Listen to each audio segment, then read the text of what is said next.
On February 21st, 2025, Bybit CEO Ben Zhao looked at his computer screen. He was about to authorize a routine transfer, moving $1.5 billion in Ethereum from the company's cold storage to its hot wallet. Ben followed every protocol. He checked the address, he checked the amount. Everything looked perfect. He clicked confirm. 14 minutes later, the money was gone. But it didn't go to the cash register. It vanished into a digital black hole. This wasn't a technical error. It was a $1.5 billion magic trick. Today, we're looking at how North Korea's Lazarus group pulled off the biggest heist in history by hacking something much more vulnerable than a computer. They hacked the truth. Lazarus didn't attack Bybit directly. They attacked a developer at a company called SafeWallet. Bybit used safe software to manage their money because it's the gold standard of security. It uses something called multi-sig. Imagine a high-security lock that requires 3 different keys, held by 3 different people, turned at the exact same time. That's multi-sig. It's supposed to be impossible to beat because one person can't go rogue. Lazarus knew they couldn't steal the keys, so they decided to trick the person who makes the lock. They catfished a safe developer with a fake dream job offer. To get the job, he had to download a coding test. That file was a Trojan horse. The moment he opened it, Lazarus was inside his computer, stealing his AWS tokens, the digital ID badges that gave them total access to the software Bybit trusted with its billions. Once they were inside, Lazarus didn't steal the money immediately. They used a technique called a UI injection. Imagine you're at a bank. You fill out a deposit slip for account A, but as you hand it to the teller, a magician invisibly swaps it for a slip that says account B.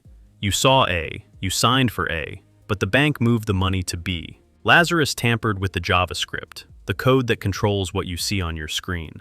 When the Bybit team looked at the screen to approve the $1.5 billion transfer, the software showed them a safe address, but the pixels were lying. Behind the screen, the code had been rewritten to point to a North Korean wallet. Bybit didn't fail at security. They were victims of a perfect digital illusion. As soon as the confirm button was clicked, the $1.5 billion hit the blockchain. In crypto, there is no undo button. To get away with it, Lazarus used a technique called peeling. Lazarus split the funds into thousands of tiny transactions across over 900 different wallets. They used Thorchain and mixers, tools that act like digital blenders, swapping Ethereum for Bitcoin and DAI until the original trail is cold. This flood the zone tactic is designed to overwhelm investigators by creating more data than they can possibly analyze in real. But the good guys aren't sitting still. Ethical hackers and firms like TRM Labs and ZachXBT are fighting back. Their approach? On-chain tagging. The moment the money moves, investigators poison the hackers' wallets with digital tags.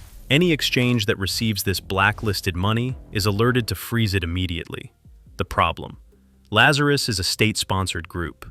They don't use normal ATMs. They use OTC, over-the-counter brokers, shadow banks in countries that don't follow international laws. They trade their blacklisted Bitcoin for physical cash to fund national weapons programs. Bybit fought back with a $150 million bounty, a massive reward for anyone who could help freeze the funds. So far, they've recovered over $40 million, but the rest is a ghost. The Bybit heist teaches us a terrifying lesson for the future of money. We've spent a decade building unhackable math, but the weakest point in any system will always be the human standing in front of the screen. Ethical hackers are now pushing for raw data validation. Never trust the website. Trust the hardware wallet. Lazarus could hack the computer, but they couldn't hack the tiny screen on a physical device. If the team had checked the raw data on a physical key, the heist would have failed.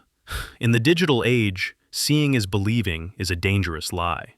In the fortune files, the most expensive thing you can own is unearned trust. Stay safe.